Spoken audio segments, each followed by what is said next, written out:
पूर्णमुदच्यते पूर्णस्य पूर्णमादाय पूर्णमेवावशिष्यते। ॐ सत्यव्रतं सत्यपरं त्रिसत्यं सत्यस्य योनिं निहितं च सत्ये सत्यस्य सत्यामृतसत्यनेत्रं सत्यात्मकं तं शरणं प्रपन्नः।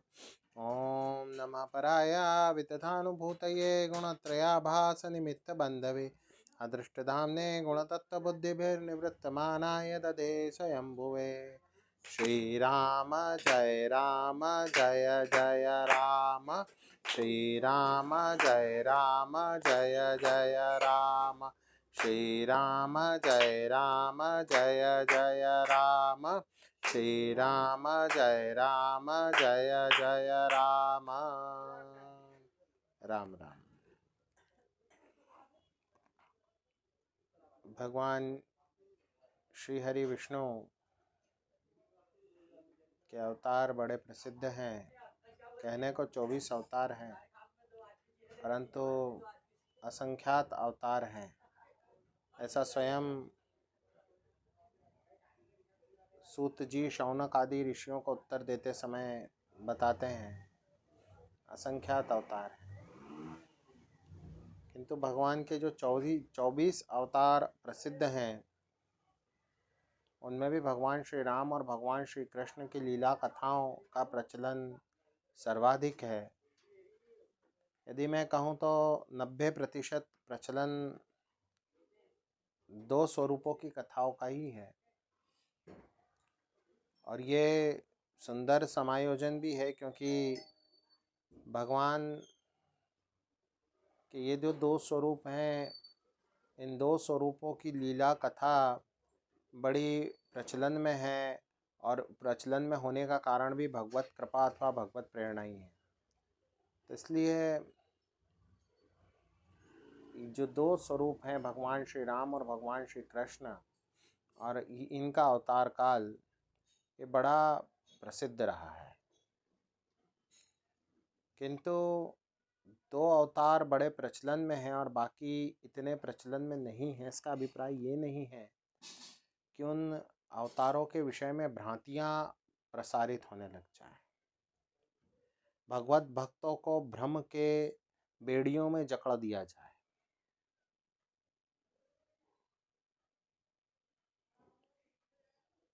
भगवान का मन का अवतार है देवर्षि नारद। देवर्षि नारद ने इतना सुंदर तंत्र सन्मार्ग का प्रणयन किया है, जिसके द्वारा भगवान की अर्चना उपासना बहुत उत्तम रीति से की जा सकती है। नारद पांचरात्र आगम विधि से दक्षिण के प्रसिद्ध दिव्य देश में पूजा की जाती है, अर्चना की जाती है।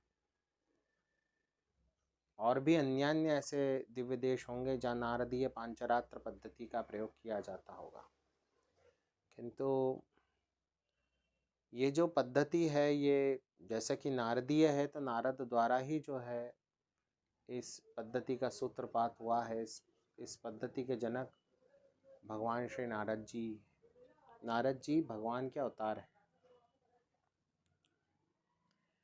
आप देखने में परम सुंदर, परम मनोहर, महान ज्ञानी, सृष्टि में कदाचित सर्वाधिक बुद्धिमान, मृदुभाषी और सदैव कीर्तन और भजन में रत रहने वाले हैं। भगवान को जो लीलाएं परिणीत करनी होती है, उस लीलाओं में आप देवर्षि को उपकरण बनाते हैं। देवर्षि की वाणी इतनी सत्य है कि उस वाणी पर विश्वास असुर भी किया करते हैं और देवता भी। दो प्रतिकूल पक्ष जब एक ही वाणी पर विश्वास करने लगे, तो उस वाणी में कितना ओज होगा, कितना तेज होगा, कितनी सत्वमयी वो वाणी होगी, इसका अनुमान बरबस लगाया जा सकता है। देवर्षि भक्ति विधा के भी बहुत बड़े आचार्य हैं। आपके नाम से भक्ति सूत्र, नारदीय भक्ति सूत्र जो है वो हमें प्राप्त होता है, जिसकी व्याख्या बड़े बड़े आचार्यों ने की है और उसमें भगवत भक्ति के विषय में बड़ी गूढ़ और गंभीर बातों को बताया और समझाया गया है।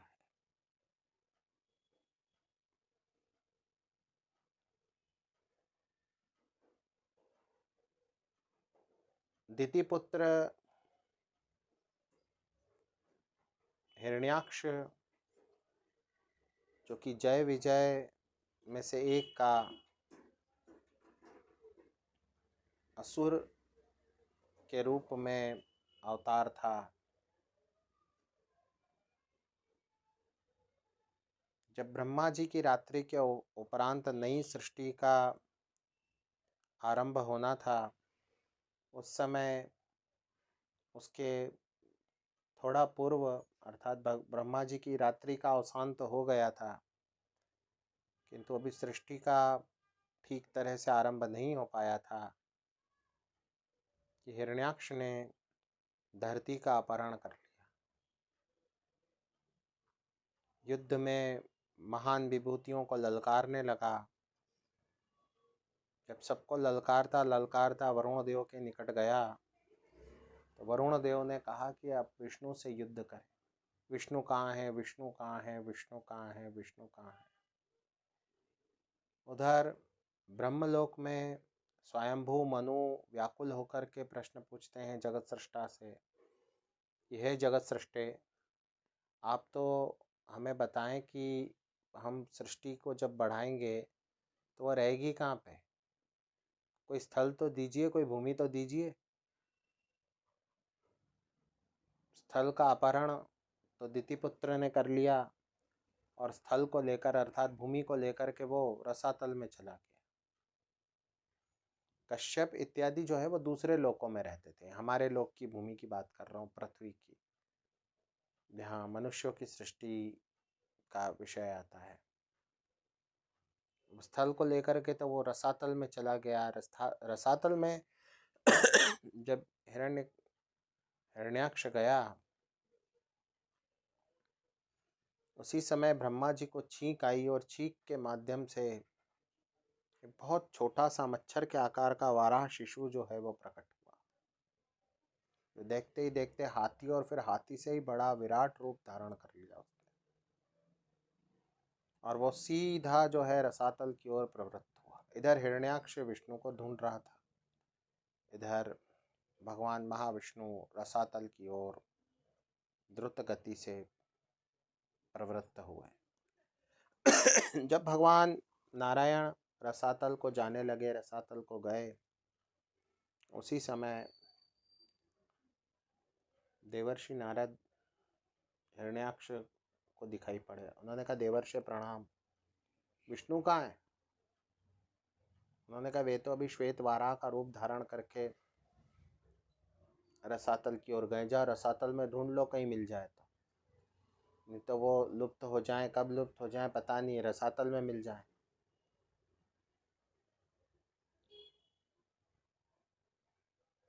श्वेत वाराह भगवान को ढूंढने के लिए हिरण्यकशिपु जब रसातल में पहुंचे, तब तक भगवान धरती को धारण कर चुके थे और धरती को लेकर के ऊपर की ओर आ रहे थे। और बार बार टोकता रहा, अरे कहाँ जा रहा है, अरे रुक, अरे ठहर। भगवान उसकी अनसुनी करके नियत स्थान पर धरती को प्रतिष्ठित करते हैं। उसके उपरांत पलट के देखते हैं तो सामने काले पहाड़ सा वो दैत्य खड़ा है। उसका भी आकार प्रकार बड़ा अद्भुत है। युद्ध होकर के और उसने भगवान की गति को प्राप्त किया।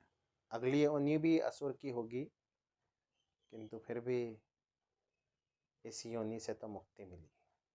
देखिए यहाँ पे शास्त्रों में स्पष्ट उल्लेख है कि नारद जी ने उस पर दया करके कि न जाने कब तक ये ढूंढता रहेगा, शीघ्रातिशीघ्र इसको भगवान के दर्शन प्राप्त हो और शीघ्रातिशीघ्र इसको योनि से मुक्ति मिले, इस दया के वशीभूत हो, उसकी इस अवस्था से दयार्द्र हो, डर करके नहीं कि देखो असुरों देवताओं को सता रहा है, ये देवताओं को पीड़ित कर रहा है, देवताओं को प्रताड़ित कर रहा है, कोई बहुत बड़ी विभूति हुई है। अरे कोई विभूति नहीं है, सृष्टि में जो है वो सब परमात्मा है, परमात्मा के अतिरिक्त और कुछ भी नहीं है।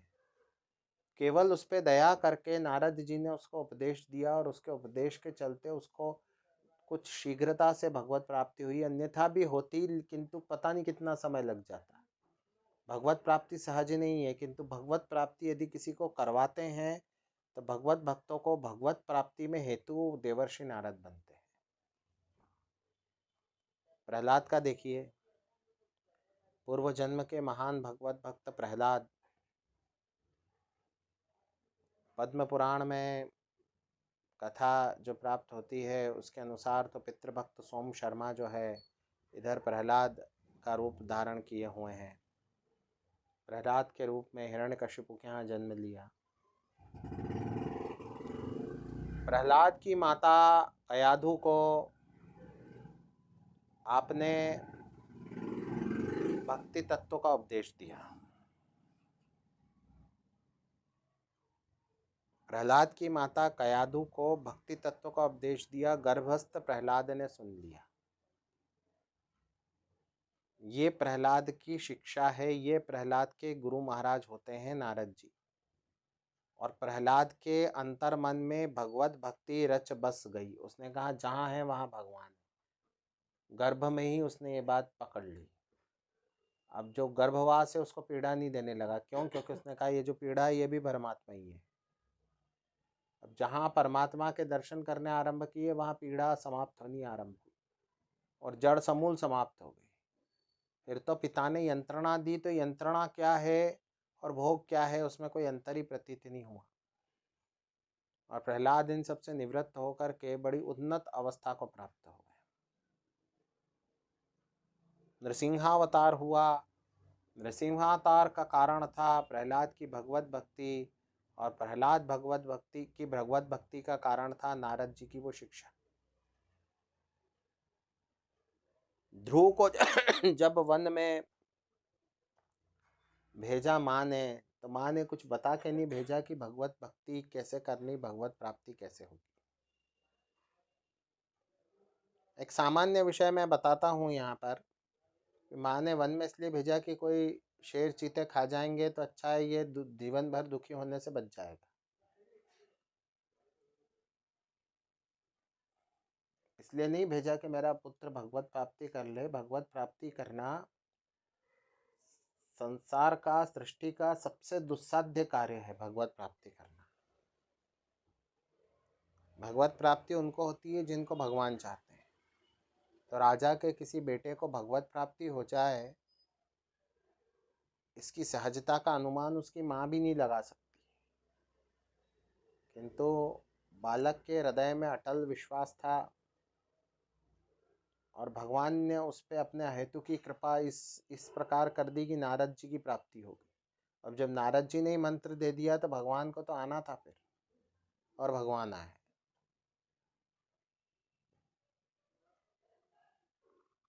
मंत्र की साधना में जो मंत्र देता है उसका भी प्रभाव सम्मिलित रहता है। ये भी देखा जाता है कि मंत्र दे कौन रहा है, पूजा बता कौन रहा है, ये पद्धति किसकी है, इसका स्तोत्र क्या है और स्तोत्र की पवित्रता कैसी है। जब नारायण के मंत्रों की दीक्षा नारद जी दे रहे हैं तो वो दीक्षा किस प्रकार से कहाँ जाके कैसे लगेगी, ये अपने लिए सोचने की बात है।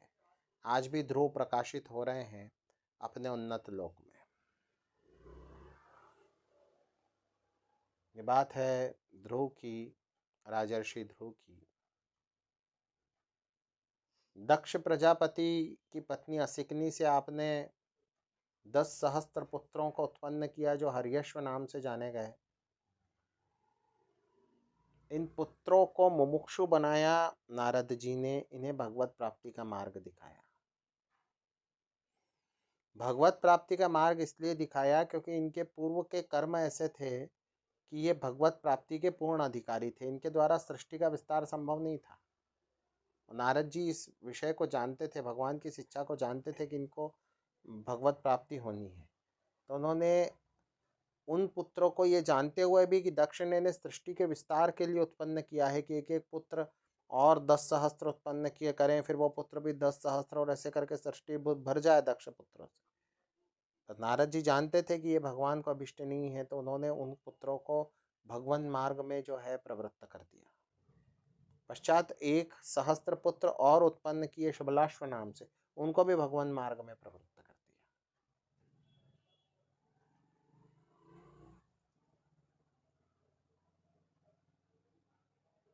नारद जी ने।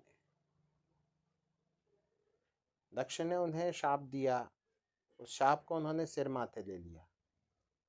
कोई बात नहीं, शाप दिया तो दिया।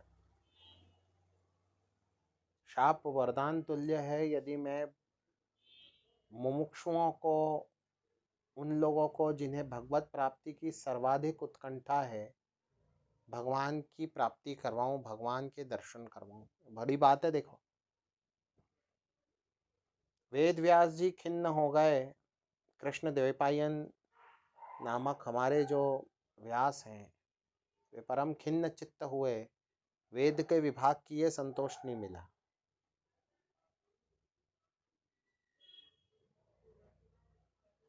महाभारत लिखा, संतोष नहीं मिला।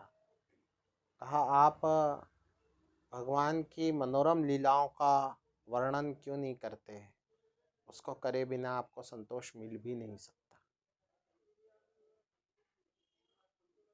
नारद जी का ये कथन श्रीमद् भागवत का आरंभ है, ऐसा मानना चाहिए। नारद जी ने कहा कि तुम भागवत जी जो है वो प्रकाशित करो, उसे प्रकट करो। भागवत जी जो अध्यात्म का सुधा सागर है, उस अध्यात्म सुधा सागर का भी जो परम तत्व है वो है एकादश स्कंद में। बताता हूँ आपको। दशम स्कंद में भगवान की जो मनोरम लीलाएं हैं अत्यंत आनंद देने वाली है। परंतु आपने, हमने और अपन सभी ने देखा कि कितना उन लीलाओं का कमर्शियलाइजेशन हो गया।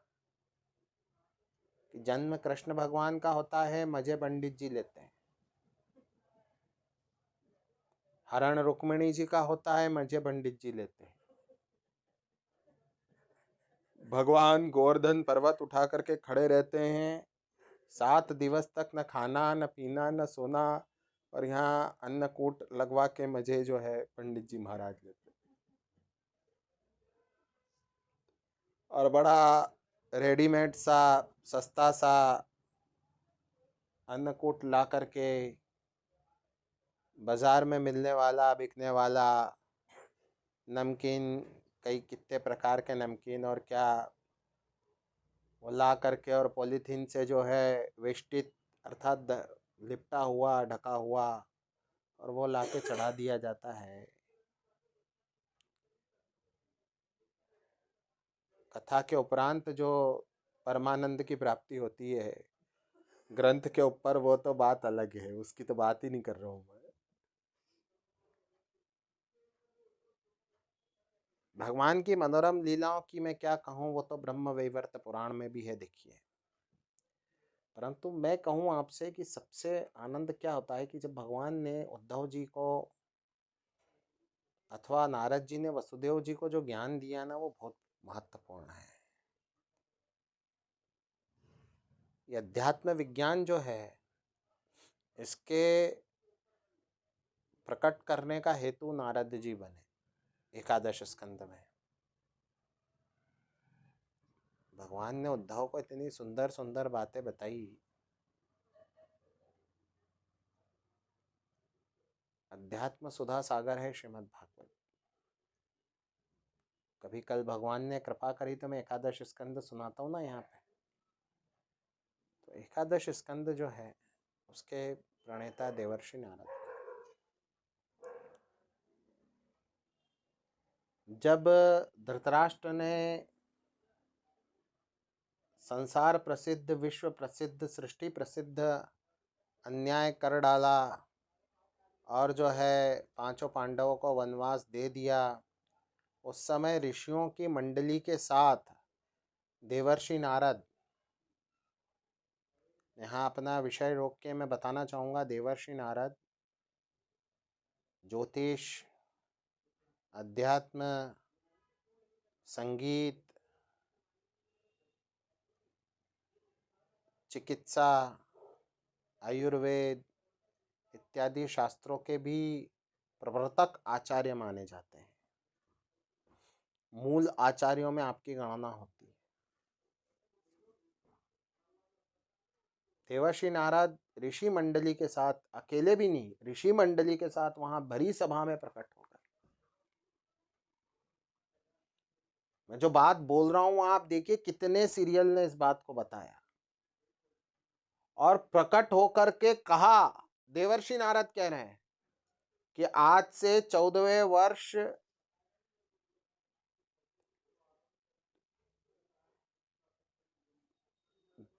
दुर्योधन के अहंकार के कारण पूरे कुरुवंश का नाश भीम और अर्जुन के पराक्रम द्वारा होगा। बिल्कुल स्पष्ट शब्दशः यह घोषणा देवर्षि नारद कर रहे हैं और ये कहते से ही आप जो है लुप्त हो गए, किसी की बात सुनी नहीं। फिर भी देखो धृतराष्ट्र को समझ नहीं आई, उसे बुद्धि में चेत नहीं पड़ा कि देवर्षि नारद जो सृष्टि के आदि से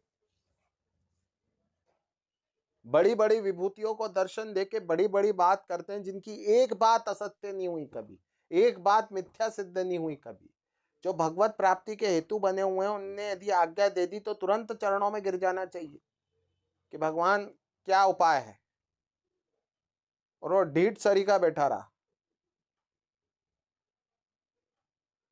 और पश्चात पूछ भी रहा है कि मेरे 100 लड़के गए, मेरी क्या त्रुटि थी, मेरा क्या अपराध था।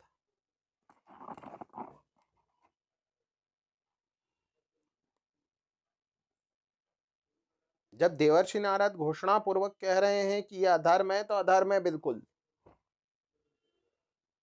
नर नारायण भगवान के ऐसे स्वरूप हैं जो तप करते हैं। धर्म के घर भगवान ने नर नारायण रूप में अवतार लिया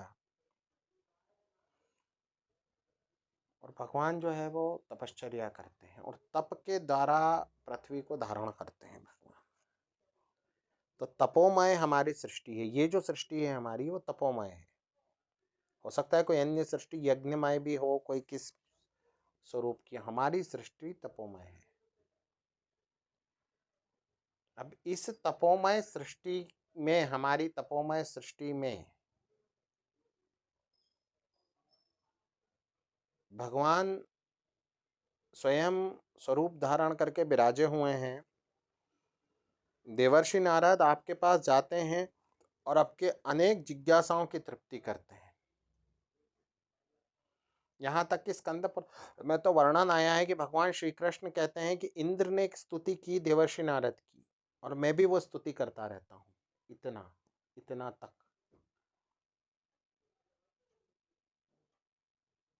और उसके उपरांत भी देवर्षि को टेलीविजन में कॉमिकल कैरेक्टर के रूप में दिखाया जाता है एक हास्य पात्र के रूप में प्रदर्शित किया जाता है, जो इधर की उधर करे ऐसे पात्र के रूप में प्रदर्शित किया जाता है। ये कितना ठीक है और क्या इस पे ऑब्जेक्शन नहीं होना चाहिए?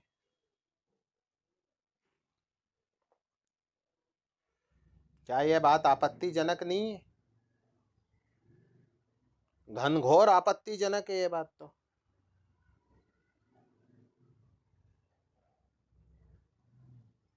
यहाँ कोई आपत्ति न ले, वहां तो आपत्ति हो गई होगी अब तक।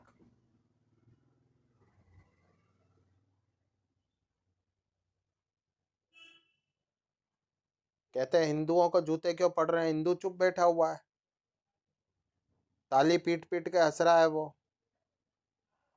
भगवान अपने भक्त की क्षति सहन नहीं कर सकते, मैं कितना कहूं। जब भगवान श्री राम को नाग पाश में बद्ध कर दिया और नागों को भगवान श्री राम अपने आलिंगन का आनंद प्रदान कर रहे हैं, आप जो है अपने भ्राता लक्ष्मण जी के साथ में समर भूमि में पौड़े हुए हैं और चिंता की लीला उस समय विद्यमान है। वानर सेना तो चिंतित है वास्तव में, इधर बजरंग बली बाबा भी चिंतित हो गए। तो नारद जी ने चिंता मिटाने के लिए वहां प्रकट होकर के कहा कि हनुमत चिंता छोड़ो, हे वायुसुत चिंता छोड़ो, चलो गरुड़ जी के पास। और अव्याहत गति से गरुड़ जी के पास गए। और जो गरुड़ जी वैकुंठ में विराजते हैं, वैकुंठ में जाकर के कहा कि गरुड़ जी, यहाँ पर तो तुम्हारी आवश्यकता पड़ी है। और वहां जाकर के गरुड़ जी को लेके आए और गरुड़ जी ने सर्पों को भगाया। सर्पों को स्वयं के शरीर से लिपटा के आनंद देना भी भगवान की कोई लीला है, भगवान का कोई वरदान है कि आओ, मैं यूं तो नित्य शंकर भगवान से लिपटे रहते हो, आज मैं भी आनंद दे दूं। तो प्रभु जाने मारे, तो नारद जी ने जो है ये लीला करवाई। जब कृष्ण भगवान के अवतार के समय कंस की बुद्धि फिरी, तब नारद जी ने जाकर के कहा कि नहीं, 8 लकीरें जो है कहीं से भी की गणना आरंभ होती है। क्योंकि यह अभीष्ट था कि कुछ वर्षों में ही इनके जो तप की कमी है वो उसकी पूर्ति हो जाए और भगवान की प्राप्ति हो जाए, वसुदेव और देवकी की। मैं कितनी बात कहूँ। कॉमिकल कैरेक्टर के रूप में हमारे भगवान के अवतार को दिखाया जाना ये कितना ठीक है। सीरियल्स में दिखाया जाता है कि नहीं दिखाया जाता है। महत्व नहीं समझ रहे हो आप, महात्मा नहीं समझ रहे हो कि जब यहाँ भी ब्रह्मसूत्र के भाष्यकार ऋषितुल्य महात्माओं को और जो हमारे इस युग में पथ प्रदर्शक है, ऐसे महान विभूतियों को, शंकर प्रभृति अथवा मध्व प्रभृति को नारद जी के दर्शन प्राप्त हुए, ऐसा कहा सुना जाता है। नारद जी ने इन्हें भी दर्शन दिए, और हो सकता है दिए हों, अपन तो हाथ जोड़ते हैं, बिल्कुल अपन तो सत्य मानते हैं उस विषय को। तो ऐसा सुंदर नारद जी का चरित्र मैंने आज सुनाया। मैं नहीं समझता नारद जी के ऊपर या आगे पीछे कोई दूसरा चरित्र मुझे सुनाना चाहिए, इसलिए आज इतना सुना करके मैं वाणी को विराम देता हूँ। श्री कृष्ण गोविंद।